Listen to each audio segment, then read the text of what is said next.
Okay, how are we going? Well, we're pretty much coming up on time, so we might start moving into this. So I'll start by saying, hey, everyone who's turned up, thank you very much for attending today. It's fantastic to have you on board, and fantastic to see people from all over the world, which is great.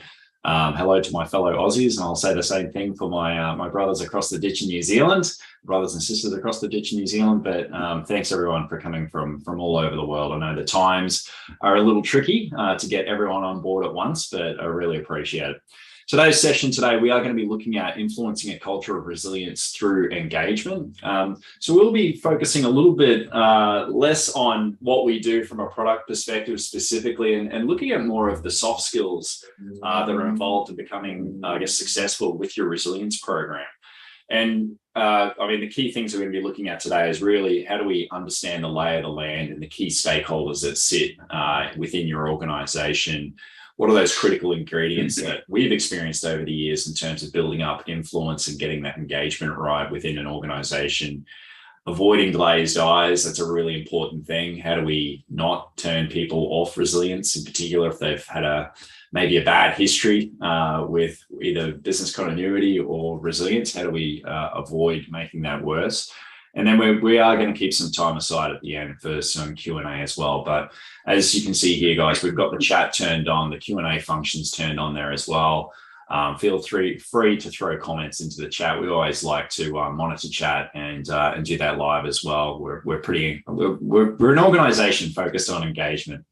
By way of introduction, if you haven't met me before, my name is Marcus Vaughan. I'm one of the co-founders of Illumina, as we are, I guess, a resilience technology organization. And as I mentioned there, we are really focused on solving the problem of engagement and resilience. So we have developed, obviously, an amazing response platform to help organizations get through their most challenging days, but we've also built it out to really help organizations get that engagement at scale before the crisis hits. To make sure people do really know what they do, know that they need to do, and have the muscle memory to do so. And join with me is James Green. James, I'll let you introduce yourself. Thank you, Marcus. Good morning, good evening, everyone. My name is James Green. I am one of the co-founders of the Resilience Think Tank, also one of the co-founders of Illuminate Advisory. I'm really excited to discuss this topic with everyone today because this has been, I think, Marcus, the number one most requested topic this year. So I'm very excited that we could carve out some dedicated time to talk about this.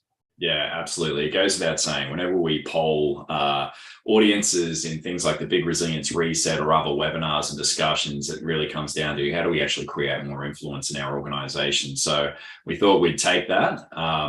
And to kick this off, I think this is something that the BCI did a really good job of this year, and they were running their BCI continuity and resilience report. Was let's do a poll here around what makes up a really good BC or resilience practitioner or manager. And surprise, surprise, the results have come out. Communication, number one; relationship builder, number two; a great planner, obviously, or a good planner.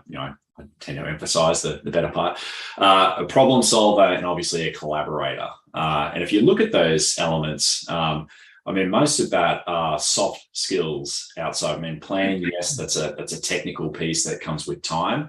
But a lot of what we're talking about here are the softer skills that come with your engagement approach to an organization. James, any comments?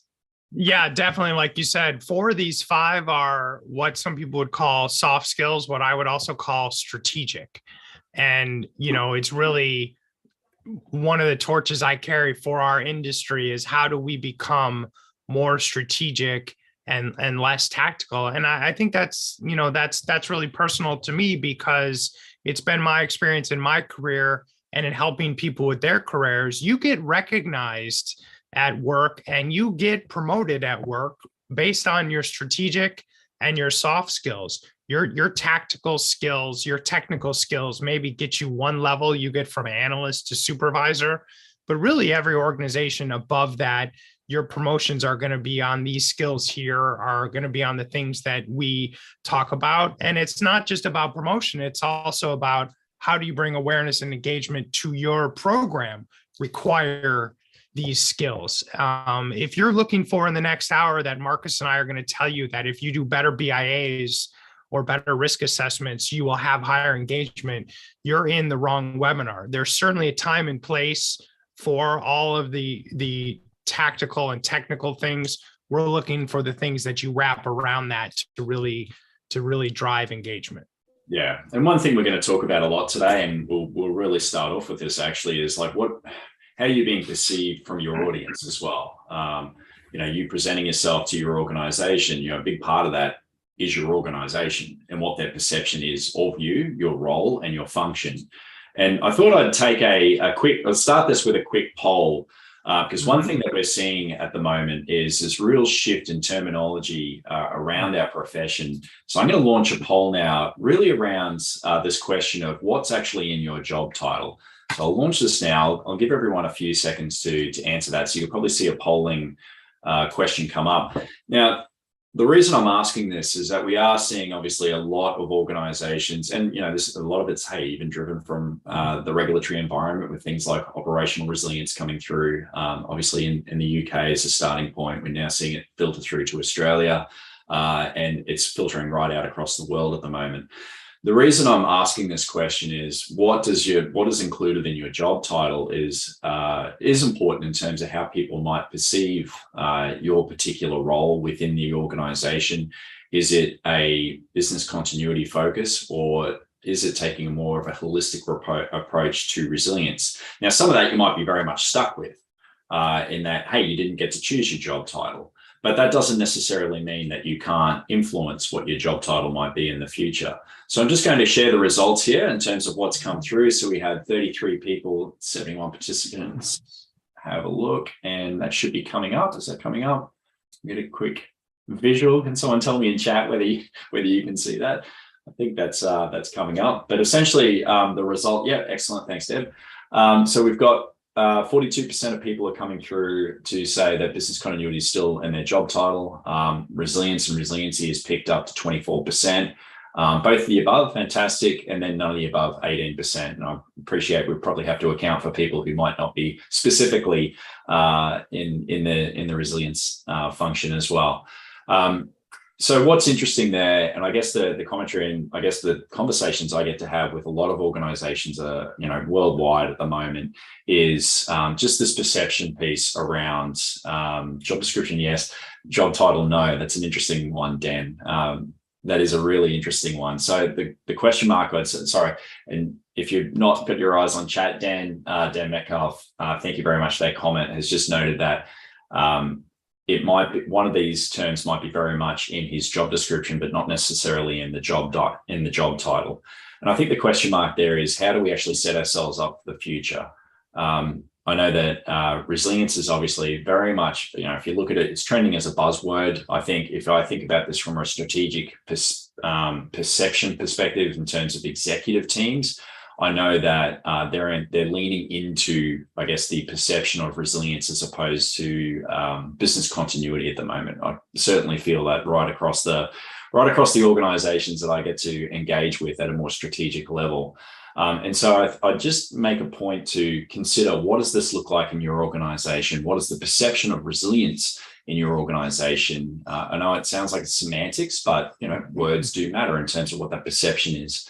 Do they have a positive or negative connotation when they think about the words resilience versus business continuity? And how do you adapt to that? I mean, how do you influence potentially even your line manager to consider there's a lot going on in the world of resilience at the moment. There's a lot being shaped at the moment. Do we need to actually come up to speed with the times and actually rethink how we're positioning ourselves right down to our job titles in this space? James, anything you want to mention? Yeah, I think it's really important, and this is a tough battle, that your job title and your job description actually match what you do. I think we've all had that disconnect in our careers. And to Marcus's point, you want to advocate that your job title aligns with what's strategic to your organization. So if you're in U.S. federal government and you scoop planning, you probably want that. To Marcus's point, we were talking the other day, if you just became ISO certified in the BC standard, business continuity is probably a premium at your organization. If you have a chief risk officer, a chief resilience officer, those are some things you might want, to advocate for your title if it's warranted, because the job titles are everything and nothing, right? They're marketing and advertising internally, externally, potential employers, potential employees. And, you want to spend some time on these because they are very important, and they do signal to other aspects of the organization where you are in that, chain of influence. Yeah, and I think that the key point, we're going to talk a little bit about this at the beginning of this webinar, is getting an understanding of the context of the organization that you're operating in. I think it's a really critical point. Those who have been in their roles and in their organizations for a long period of time, fantastic. You probably have a really good understanding of the context and the lay of the land there. The flip side to that is you don't have fresh eyes on it. And so, one of your new starters that might be coming into your team might be able to give you their perspective in terms of what this looks like and feels like. But for anyone who's starting a new organization, I think getting a really good understanding in terms of what is the lay of the land and what has been done in terms of resilience across that organization, and what does that feel like in terms of the stakeholders, which are essentially your internal customers. What does that level of engagement look like? Now, if you're walking into a new organization and people are, doing these ones and very much avoiding contact, whether it be virtually or face-to-face, because they understand that you're in resilience or business continuity, then that's going to signal pretty quickly that you've got some work to do to get them from probably a very much a disengaged level of the spectrum up to either passively involved or go for gold and get them right up to becoming evangelists. Now, that typically takes time and trust and consistency in terms of your engagement. But getting an understanding of what that looks like is really critical. James, do you want to touch on this at all? Yeah, I think, there's definitely some early indicators that you can tell if people are engaged or enthused with you. If you're, most people, you have that calendar pop up 15 minutes prior to a meeting or 10 minutes. If those are popping up for your meeting and you are always getting people declining or people no-showing, that's an indication that they either don't find you or your subject matter important enough, right? If people just no-show or constantly reschedule, or one I've noticed a lot, Marcus, you and I were talking about, you're supposed to meet with an SVP and you get into the meeting or onto the Zoom and a director or VP, they've sent a proxy there. That's an indication. Sometimes things do pop up and we have to reschedule. I'm not talking about one-offs, but if these things are consistently happening to you, it should tell you that either you or your message are not viewed as valuable to your audience. And that's where, you start to slide from that passively involved that you see on the screen down to disengaged. Yeah, absolutely. And I think, there's two ways to read this, isn't there? It's the point blank question. So either early in the position, getting some time with executive or that even at an SVP level and understanding, right, what is the lay of the land here? What do you want to see from an engagement perspective? What's worked and what specifically don't you want to see? I've had resilience practitioners come to me in the last few months and tell me straight up that they've been told point blank that if they turn up with another PowerPoint training session to the executive resilience engagement piece, they're not going to be around very long. Absolutely had it. Like they've seen it. They're done. And so at that point in time, they're close to the very bottom emoji there of disengaged. They're like the marching orders are almost there. So you have to come up with something new and something that's actually going to increase the level of engagement. Now, to James's point, not everyone's going to give you that point blank feedback though. Not everyone's going to tell you that they don't like what's being done. And to that point, you have to start looking at the more quantitative data or the metadata that comes through from meetings being pushed, proxies being sent, the body language that might sit there. And so taking all these points to get a feel for what does this look like at an executive level, but also at a function by function level, what does that look like and why? What has been rolled out before that has disengaged them? Has the context been off in terms of those activities? Tabletops too long? Does a new approach need to be considered there? Have they been bored to death with BIA inputs and never seen a valuable output from that? All really important questions. James, you look like you're teeing up for a hit. Well, I mean, we're in the TikTok era, Marcus. So the tabletops are one that are a hot button of mine with my consulting clients and companies I work with. They're like, how come your executive tabletops are less than an hour? I said, because if I put 3 hours on your executive's calendar, they're going to no show, or they're going to show it an hour late, or they're not going to show at all. You have to definitely match. And we're going to talk about this more coming up, the culture of your organization. And that starts with meeting time. So if all your meetings are 20 minutes and you're trying to do a 4-hour exercise, or there's some comments in the chat here about even with well-established programs, it's hard to engage. It's going to be even harder to engage when you say, hey, I need you to come in Saturday for a 12-hour failover test. The answer is going to be no. And I think that, one of the things that you wanted to point out there, Marcus, is there are things you can do to, hyper in this TikTok era to shorten things up. Yeah, absolutely. I mean, if anyone knows Illumina for anything, it's probably for micro simulations, the amount of type that we've seen for micro simulations over the last 6 to 12 months. So we'll get into that in a little bit later, but yeah, rethinking how we engage your audience is obviously critical. Just taking on from James's point, though, is a great segue in terms of culture. Getting a read of an organization's culture, if we think about culture as again, I don't want to dive into to a 12-page definition on what culture looks like, but if we boil it down to how things get done within an organization, I think the big question mark comes down to, how do you fit into that culture? Do you fit into that culture? Do you understand that culture and how it operates? And that's not necessarily always all that obvious. I mean, you do have to take a lot of reading of signals here in terms of how people communicate, the tone, the style, the level of professionalism or casual nature of the organization. And if you want to look at two drastically different cultures, look at a federal government agency versus a well-established tech startup, right? So if you compare a major technology company that's only been around for the last 5 years, you're going to see a real change. And James knows what the Illumina culture looks like as well. It's a very different to what a government agency looks like. But the key point being is that understanding that those cultures are very different means that you have to show up very differently. And what's going to fly at one is not going to fly at the other necessarily. So if you are looking at, changing jobs, even if you are coming from one type of industry and again, look at something that's heavily regulated to something that's not, your engagement style and the culture within that organization are going to be very different. One of my clients in particular, she's a risk and resilience champion at a major university, had come straight out of a financial institution where heavily regulated environment.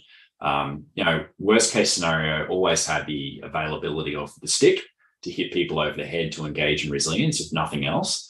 And so things got done based on very much that regulatory, we must get it done and we have to get it done. So we're going to get it done. You walk into a university where the regulation at best is really focused on health and safety. Outside of that, getting business continuity plans and people into BIA meetings, that's a very different prospect in terms of getting that engagement.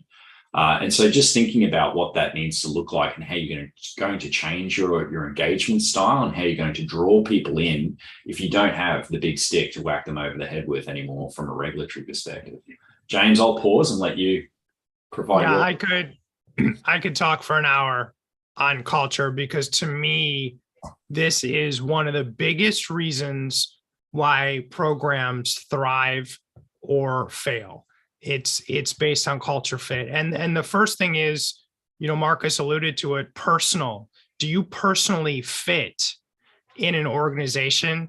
As a lot of people know, I've told this story. I worked at a company last year. I did not fit personally at all. And I crashed and burned. And I'm okay with that. And I'm okay sharing that story, because sometimes who you are as a person, you just don't fit in a certain group. And I'm not talking about because you're being discriminated against, then that's the organization's problem. I'm just meaning personal preference, personal style.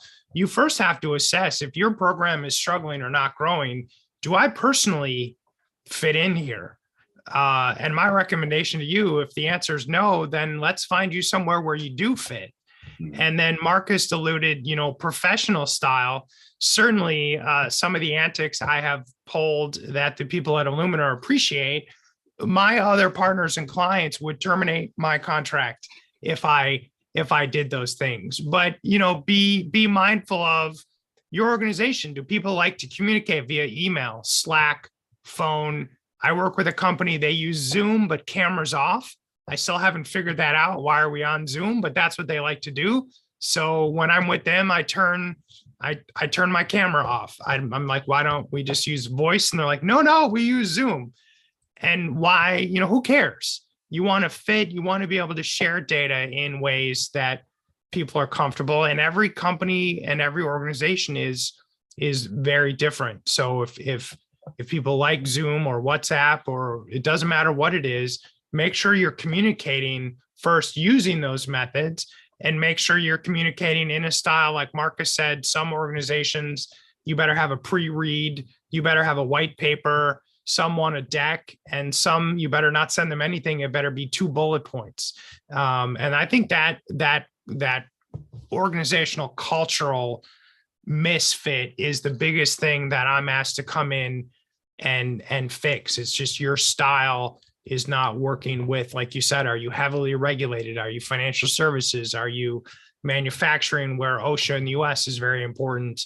And you've really got to, make sure that what you're presenting and how people consume information and data is a fit. Or it doesn't matter.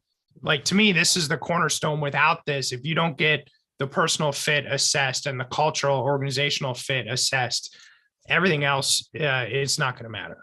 Yeah, absolutely. Hayden's made a really good point here. One of the challenges in financial services at BCM is considered a compliance obligation as opposed to a proactive management. And I think, going into their cultural, but also that previous point that we made around what's happened there before, this is the downside of regulation, right? Like it's the spine, we get it, it's the big stick. But if you're purely relying on the big stick, you're not really engaging people outside of a you must do. And people don't like you must do. People like being drawn into things. We'll talk about that in a little bit. We don't really have time to because we're already going over. So we'll keep moving. But we'll talk a little bit to that. We've got some more sessions coming up where we'll dive into what we do and the method and the madness behind what we do. So perhaps we can jump on that at that point in time. One thing that goes a little bit with the culture piece is understanding yourself, but also understanding your audience in terms of what their cognitive biases are and their behaviors are. And if I think a lot of people around this would be familiar with the DISC profile, obviously, I guess a methodology that was developed, 60, 70, 80 years ago now. I think it's been reiterated about 1 million times since then. And this really talks to those behaviors that each and every one of us have more tendencies towards. And they've come out with, I guess, a model that suggests that there's 4 major styles of behavior here. And you're not necessarily just one or the other, but you'll have traits of all, but you will more often than not, one will dominate your style of behavior. And those come out at dominance or dominant, which is very much, people that are very relatively direct, really driven around winning, success, love some power and authority, of course, but really expect people to be very competent around what they do, very results-driven people. Then there's influence, which is really around people who have that social recognition element. So these are people who love to network, communicate within that social realm, very much motivated by coaching, counseling, the freedom of expression, very expressive people. Then you've got steadiness, and I know some of these. These are really how do we put it? They're the good people. We're all good people. But these are the givers, right? These people are very much motivated around cooperation, opportunities to help. You'll find a lot of these people in the not-for-profit sector. They value loyalty and helping others. And then you've got the conscientiousness. And these are people who are very data-driven. You've got to have your stats together. They're very much like their decision-making is driven by good data, really good insight. It has to stack up, and they will question on that. So they'll be very much focused on the facts and the details of what's happening in a conversation. The reason this is important is because we're all different. James and I are different. We're going to get into that in a moment. And to understand who is your audience and what are their behavior traits, even if it's not right, I'm not expecting everyone to go and know all of this back to front, but to start getting an idea of what that looks like, the key stakeholders that you need to influence is really important. And then when you engage them, because this is a game of consistency throughout the year, engage them in ways that you know is going to be effective. Don't turn up to someone who has their conscientiousness style and really wants to get into the details and you're just talking high level vision. It won't fly. Equally, if you turn up to someone who's very much focused on that dominance piece and you're talking around how, this is going to be giving a lot more and, it is all around the social welfare factor. Again, that might not always hit the mark exactly. So understanding these profiles, the suggested styles of communication, disprofile.com's got a lot of information on this. Go and check that out when you have a chance. It is worth understanding. James, anything you want to jump into before we?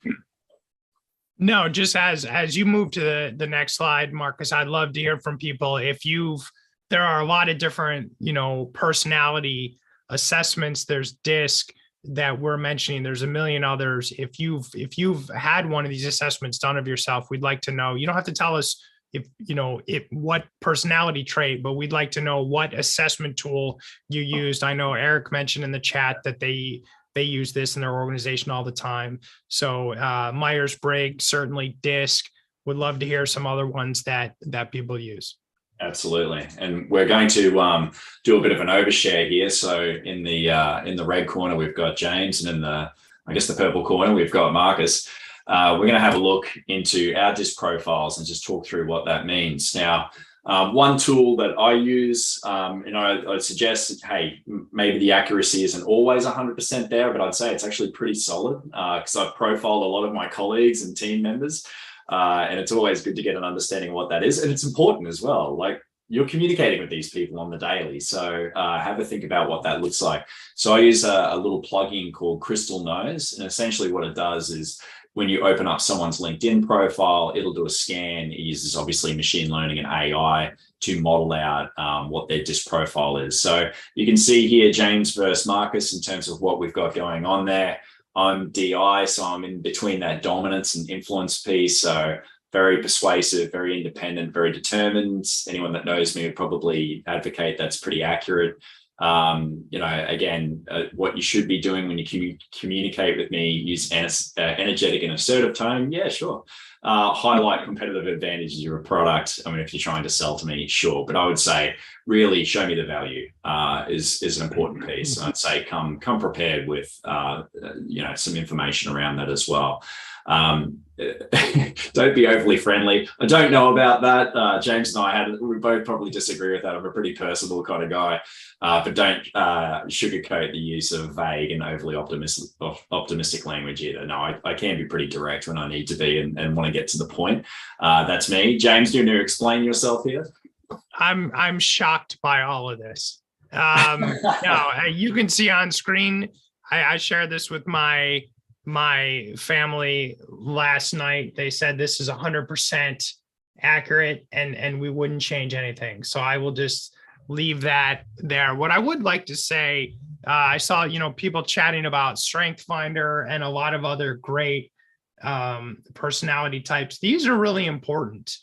It's important to first know who you are in a categorized sense. But like Marcus said, it's really important to know who your audience is and your different stakeholders. You may, and I encourage you to present the same information in slightly different ways based on what you know about them based about their preferences and based on their personality profile. That's why I love this tool, this crystal tool that Marcus is sharing with you. You can scan people on social media, and if they're publicly active, you can get a pretty accurate assessment of who they are. And this goes, you create engagement by connecting with people and by getting them to first understand what you're trying to share with them. And it's really important to do that.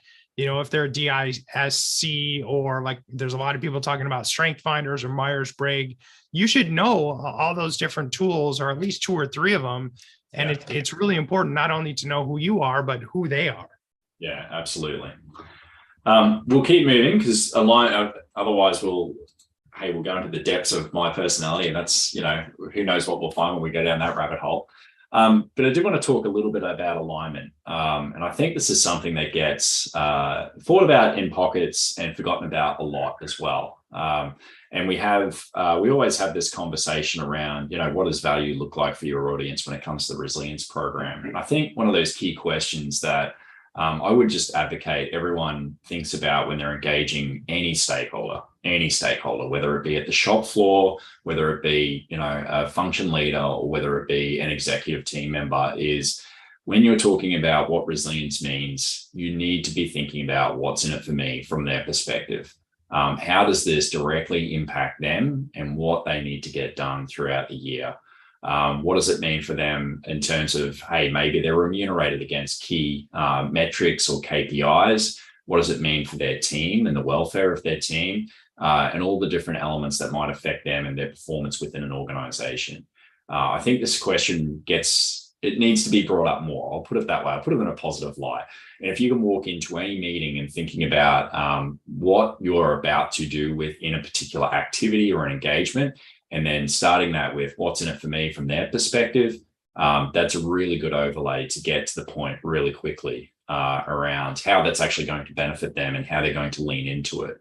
And unfortunately, if that's purely just because we're going to meet compliance requirement against a standard, against a regulatory standard, that is one thing, but that is not going to win the day, as we've just seen before in the comments as well. James?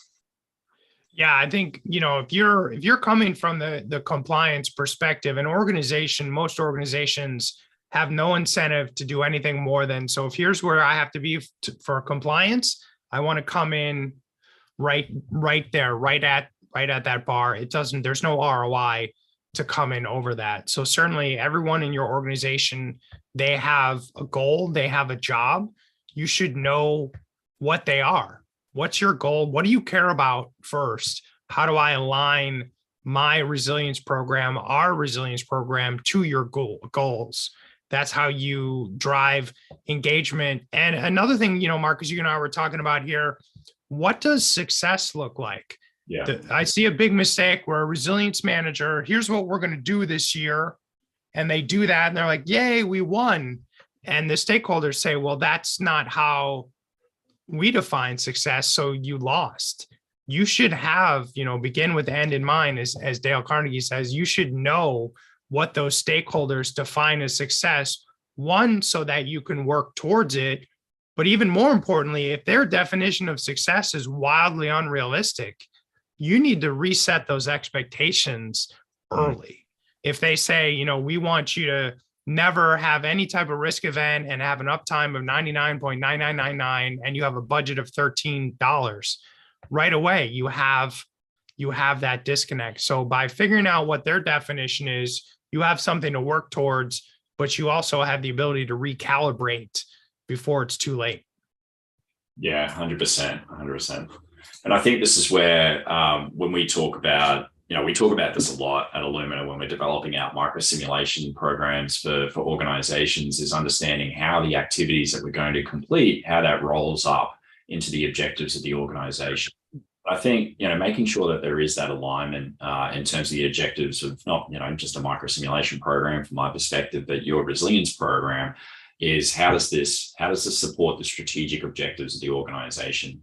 How does it support the functional objectives that might be set for a particular, stakeholder and function with that, a particular team's objectives? How are they looking at this? And then also down to an individual objective.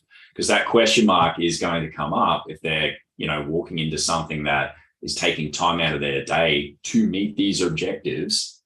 Is why are we doing this again?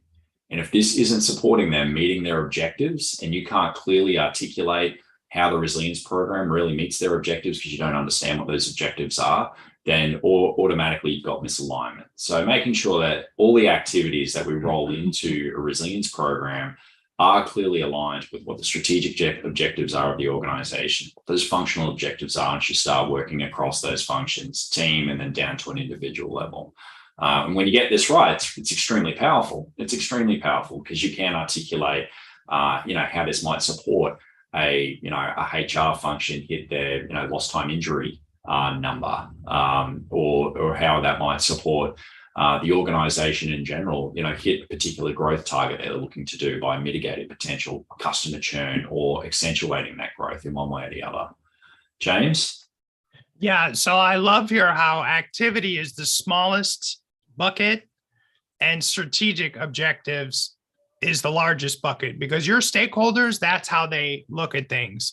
And unfortunately, a lot of our colleagues, they're consumed with activity is what they handle the most day to day, and strategic is the smallest. And Marcus, I was sharing a story with you earlier, with some of the people in the chat. I understand being in a regulated environment. I've worked in financial services and I had to do BIAs. They were required, but everybody told me these are not important, but we have to do them. I had a set amount of budget. I chose to use my budget to have a third party do those BIAs because I knew from my stakeholders that was activity, that wasn't strategic. So I outsourced my lower level compliance functions. So I was able to focus on the business needs. I was able to focus on what's strategic. And that's how I drove adoption and engagement. Yeah, I think Alice has just raised a really interesting comment there. When you're overloaded with activity, how do you get to the strategic objectives? And I think it's a really important point. So number one, if we've got all of these activities happening, if they're not aligned to a strategic objective, one way or the other, why are we doing these activities? Question mark. So what is the ultimate goal here that we're trying to achieve? And I think that's a really important place to actually start and go back on. Unfortunately, now I understand, like everyone else, I get very much, in my organization, I'm in the business more than I'm, sitting across the business. Unfortunately, it usually takes a break sitting on a beach contemplating self, where I get to think about the business from a strategic level again. But the one thing I will say about this is taking that time to step back, understanding those strategic objectives, even if it's a reverse engineering and working out why we are doing these things at an activity level. How does that link back? What are those strategic objectives? And then how do I articulate how that hits a particular strategic objective? Is just absolutely critical. And to be perfectly honest, if you don't have enough resource that might be able to assist meet those strategic objectives, well, there's two things there, right? There's a business case for more resource, or there's a rethink about the activities that are going to need to be happening to achieve that, one way or the other. And you've got to look at, can we work smarter with the resources that we have if there is absolutely no chance at achieving a budget? Or if you're saying that the activities we don't have enough resource to complete the activities we need to complete to support the organization meeting its strategic objective, you can articulate why, then that's a great business case to say, we may need more resource or budget for one thing or the other, whether that's automation, whether that's headcount, whatever that needs to be. James, any comments on that? I mean, you've worked in. Yeah, if you can't, don't carry the load by yourself. If you have 5 things to do and you can only get to 3, what I always love to do, I go to my line manager and say, I have capacity for 3. Which 3 do you want me to do? And most of the time they wouldn't have the courage to say which 3, but they'd say, well, you have to do all 5. I say, great, I have capacity for 3, and force them to solve some of these problems. One of the things I love about our profession and our colleagues is they want to tackle every mountain by themselves. But sometimes you have to recognize that's not going to happen. And, force your manager, force your boss to carry some of this burden. Absolutely. Quick wins. This is always important. This is always important, not just quick wins, but I think ongoing wins, right, James? I think one thing that's really important in terms of building that influence and starting to turn people from disengaged to passively engaged to, enthused and engaged is making sure that you have an arc of momentum and some kinetic energy behind your program and your activities. And I think it is a game of winning over champions and finding your friendlies first throughout the organization, undertaking activities that get things like aha moments that show a really positive move in a direction, or that show that, hey, we've been able to identify potential impacts that need to be mitigated better. Those are things that you can use and report on, and getting to them really quickly so that you can show that there is that momentum. Because you don't have to boil the ocean in one hit. Like, this is a game of getting in there, showing some wins, and then moving to the next one. James? Yeah, management likes a winner, right? So if your only objectives are 24 to 36 months out, what you should have things out that far, that's a long time to wait. I always like to have a win every 90 days. So you should have things in there that every 90 days you can report on. We achieved X. And you build on that. And then the next quarter, you say, for the second quarter in a row, we achieved our goals. You have those small goals. I find that keeps management's attention, and they do like a winner. And then that's how they build confidence in you. And that's how they shine spotlight on your program. Quick wins also minimize some of the friction you have with your detractors. Not everyone's going to like you. And if you're a person like me with a high D personality, even more people are not going to like you. So those quick wins allow you to at least, keep the naysayers' noise at a minimum. Yeah, absolutely. And to James's point is, it's an ongoing game there, making sure that it's not a quick win and then you've got 9 months between wins, making sure you've got wins set up, as a playing the year like a game of quarters, I think is an important thing there. Communication. I think this is something that our profession, and I have been guilty of this in the past as well. I think we probably all have. If we still, hey, I mentioned BIA's terminology in this webinar earlier. Now I'm amongst friends in an industry that understands what a BIA is.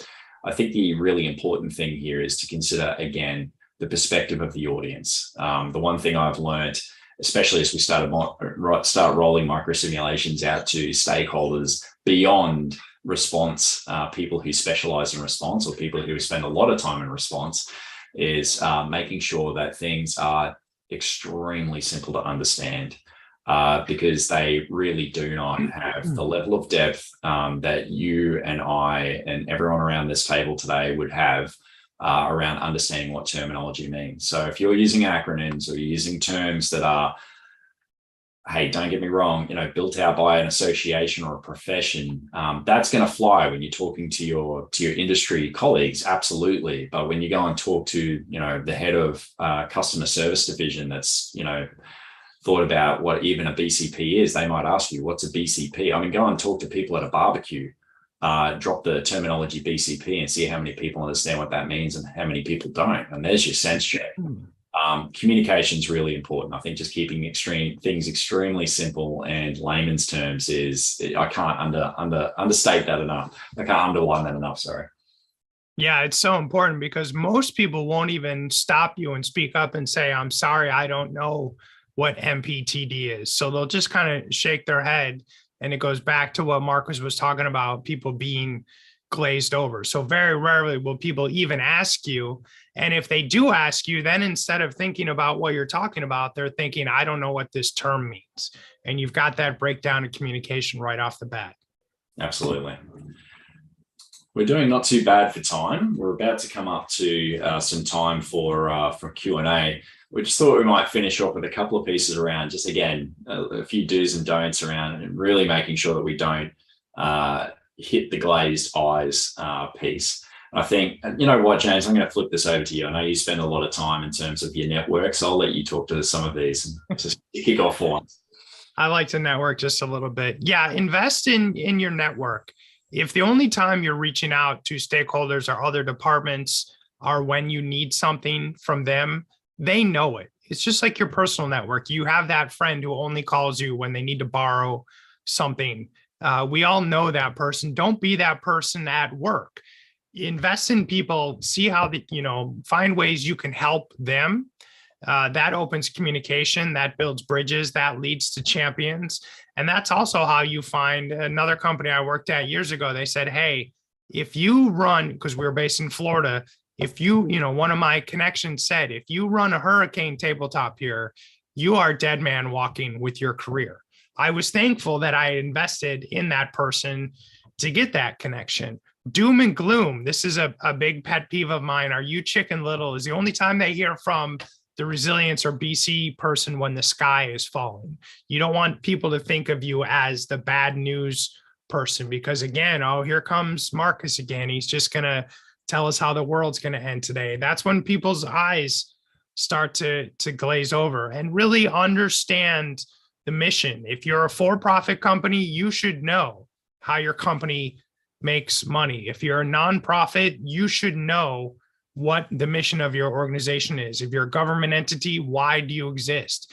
And that should drive everything you do every day, whether it's strategic or tactical, compliance or otherwise. You should always have that, understanding the mission as your focus.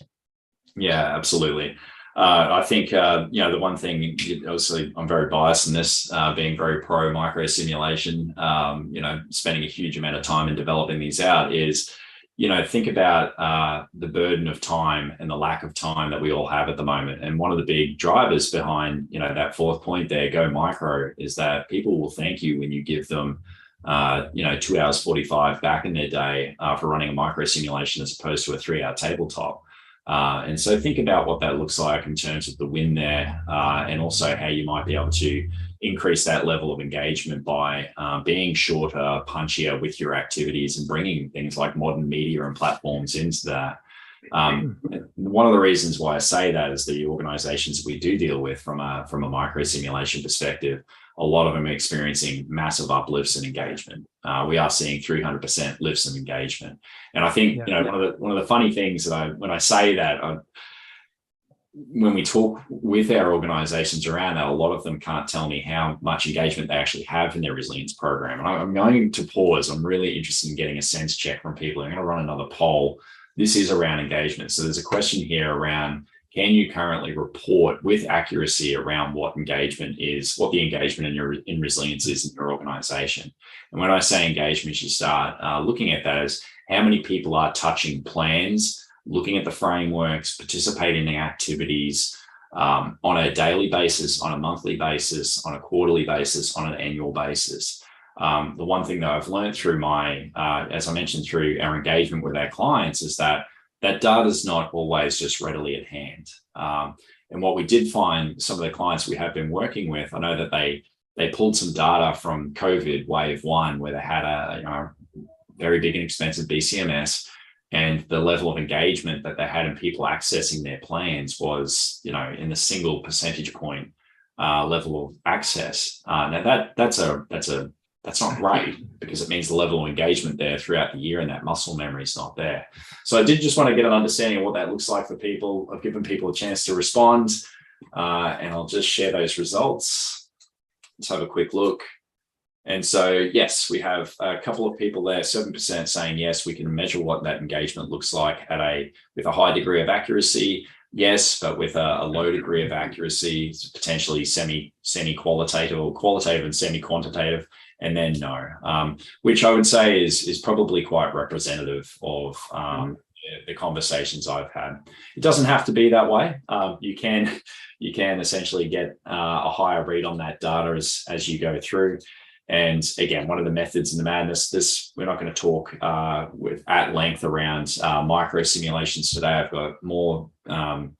We've got more webinars coming up that are going to talk to that in depth, and we'll take you through what that looks like. But the whole point that we're talking around, and why we're always advocating, hey, go micro, is the fact that you can start looking at building up that engagement at a more scalable level. We use things like gamification. So again, the resource impulse is not high but you're getting a decent level of impact across those stakeholders, and you're moving beyond purely just the top level through tabletops and down into, we've got micro simulations now. We're starting to look at targeting right down to the shop floor. So there are new opportunities available for you to access and build up that level of engagement across an organization, and then obviously read and importantly report on what that engagement looks like across an organization. So the one thing we're going to see more of, and we're starting to see big questions come out in Australia in particular right now, is how is our resilience strategy for cyber going right now? And if you're unable to turn around and tell them, okay, well, this is the level of engagement we have across the organization in terms of preparedness and experience and people being up to speed with what their playbook is, whether that's as simple as escalating a ransomware has locked their computer through to what the activities look like on a more formalized training basis, then that's going to be a difficult conversation. But if you can turn around with that information at hand, you've just had a quick win. Anything, James, you want to add from your perspective? Yeah, one of the reasons I'm passionate about microsimulations, I think it goes back to a question that Alice asked earlier. How do we become more strategic when so much of our time is filled with compliance and tactical requirements? That's where microsimulations are so powerful. Do I love tabletops and do I love operational exercises? I certainly do, but they take a lot of time to plan, to conduct, and report on. And we're finding more and more of our colleagues don't have that time because 80% of your time is taken up by other functions. The microsimulations allow you to engage with executives, engage with different stakeholders, or even like Marcus said, on the shop floor in a short amount of time, not only on their end, but also on yours. Absolutely. With that, we're going to close the us talking to you perspective and see if we can flip that over for you talking to us. So we've got the Q&A panel there. If you have any particular questions coming through, let's have a look at them. So I've got a really good question here from Matt. So building on your poll question, what are some of the ways which you recommend we can measure engagement? You say you've seen an increase of 300% lifter engagement. What are you measuring? Yeah, and so we're obviously in a really fortunate position to watch organizations and how they activate or access their plans, their processes, their frameworks, all through a technology platform. So we're sitting on a fair bit of metadata there. And we had a really easy way to look at what did that look like pre-micro simulation program versus during and post-micro simulation program. And so when we say a 300% uplift in engagement, we are looking at the number of stakeholders and the regularity of those stakeholders going in, participating in activities, but also starting to access those plans, their particular critical functions list, all the documentation and information that goes with that. So like I said, that's a very fortunate position that I sit on from a technology point of view. We're able to read what that level of engagement looks like. Yeah, and I think it's really important for your program to have metrics. A lot of people just say, well, this year we didn't have an incident, so we're good. But how do you measure that? How do you quantify that? So whether you have a robust system like Illuminar or whether you have some other type of metrics, that's really important to be able to report up and out on. Yeah, absolutely. And I think that is, again, that's one of those questions of what are the expectations that either an executive team has or a function leader has, is what kind of level of engagement are they hoping to see? Conversation I was having yesterday with, again, another major financial institution is that they're starting to think about this on a threat perspective. And so you start looking at, to your point before, James, how, what does that engagement look like, pre-hurricane season, of what the level of preparedness looks like and what their engagement might be in a program to get some of those steps in place. We're having them think about on a local, regional basis, right down to what does cyber look like. That's obviously become, the topic of almost of the 21st century. What is the level of engagement that we have in people building awareness to cyber, what their role is in that particular threat, boiling these down to this point to what that looks like against specific threats. Because a lot of boards and executive teams are really concerned with what's happening at that period of time. There's a level of recency bias that will kick in, and that big question mark may get thrown out to say, hey, where are we on this after your peer or competitive organization gets absolutely slammed with something, whether that be a critical outage of a critical system, or whether that be a power outage that causes, again, a really severe situation for staff. People will ask, what does our preparedness look like for this? We do have a few questions coming through, so I've got an anonymous one here. So just conducted first 15-minute micro simulation and an all-staff retreat, and we called it a micro exercise. This is standardized terminology around this micro exercise versus micro simulation. Company is 1 year into the program. We call it a micro simulation because that's, I guess, where we started with it. We've had a lot of appetite for that. I think if your organization is calling it a micro exercise and they understand what that means, that's great. Call it a micro exercise. Roll with it. Yeah. Roll with it. I think it really comes down to, what does your audience understand when you say these words? And if they can understand it, it's simple and plain and English. Roll with it. There's a good question from Paul in the chat. Said, in essence, micro sims can also serve as a method for initiating BIA information gathering. Absolutely.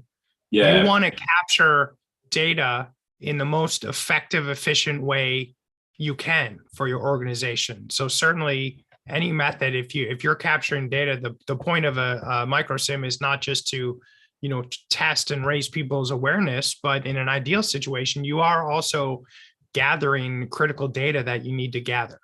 Yeah, absolutely. And Paul, hey, always happy to catch up and chat. We're actually building out micro simulations that specifically start simplifying the BIA data gathering process, using gamification to capture what's critical throughout the year so we can get that information much more current. This is probably one of my big grievances with the BIA process.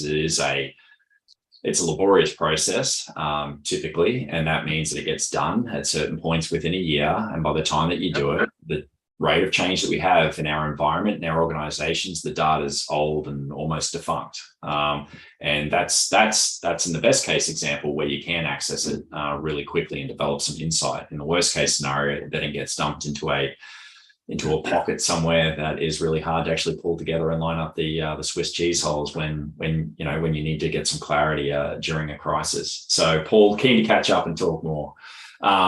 Donna's made a really interesting point here. So in the conservative financial world, there is in fact an appetite in doing things simpler, innovative, with less time. Let's pitch some gamification ideas, reduce the amount of data gathering and time meetings we spent, the number of meetings that we had to hold, reduced prep time, helped explain complex data. It's now time to pitch getting rid of tabletops in favor of micro simulations. They like the new approach because there is value added here. But hey, listen, all for it. As I think to James's point before, I'm still a fan of tabletops and operational exercises if you can get people to do them. I think micro simulations is playing a massive complement to the fact that no one has any time anymore. And it's also the ability to roll them out on a more regular basis means you can test different elements. But hey, if you still have appetite in the organization to do operational exercises and tabletops, like, again, great experiential learning. I think from my perspective, I just think about these things and experiential learning methods, and that you put people under acute stress, whether it be for 15 minutes or a couple of hours or an hour. Again, read your audience on that. You're going to get them doing things that they don't think about in a BAU environment and on the daily. So, James? Yeah, I think the key there is that last sentence. They like the new approach because the value add is there. Yeah. You show value, you create value. That's how you create engagement. Yeah, absolutely. So Kerry, and to your point, yes, we'll have information available from this webinar. It is being recorded as well, so you'll have access to go back and look at this post event and experience all of your relive all your favorite moments, which might be James versus Marcus, or it could be me popping up the BIA. That's really up to you. Well, guys, we've hit the top of the hour, which is thank you very much again for your participation today. Just a quick roundup. We have some things coming up, which I mentioned. Happy to dive into micro simulations in more depth and talk you through some of the method and the madness and some of the results that we're seeing. So we do have a demonstration coming up. And if I look at the timings on that, I think that it is in early November. I can't quite see my screen on that. I think it might be 11 November or 15 November. You can register there. Our feedback link will come through as well. Please do. You can register for it there as well. And the big resilience reset we have lined up for early December. So that's always a great discussion. We're tackling the big issues in the resilience profession. Usually gets pretty loud and rowdy in that. The chat function goes on fire, which is my favorite part of it. So please do get involved. It's always good to have these conversations in the community. And we're going to be at BCI World again this year. So I'm going to be over in London. So come and see us. We'll have a booth there. I think I am on a panel as well, which I need to get into. And after that, we'll be stateside during November as well. So, hey, if you wanted to catch up with me, hit me on LinkedIn. My email is also available. We'll have that available. So if you want to connect, then let me know. I am jumping around the country a little bit. So hopefully I'm in a place near you. James, once again, thank you very much. Always great to have your input and your wisdom on these things. You've been around the block and you've seen a few things. So it's always great to have you for these sessions. Always a pleasure. Thanks, Marcus.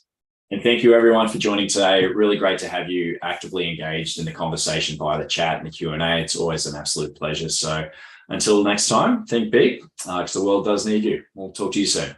Cheers.